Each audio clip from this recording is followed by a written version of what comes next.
tunani na yana ce dalili da ke kadai zan kare daga rayuwata. Hakan din yayi mun inda samu na sani ba zan yi kokan da shi ba. Zuciyata yanzu ta yi min tambaya da ce da ita yau ke kadai ce gwanata. Gari da dama kuma ina za na kwana masoyiya ta ke kadai ce muradi.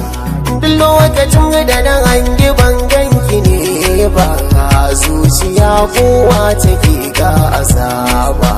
Ba zan yi kuka ba inda ga gaki aminiya ta kuma abinci na roki. Yarinya mai kyawu, yarinya mai kyawu, yarinya ina son ki ne.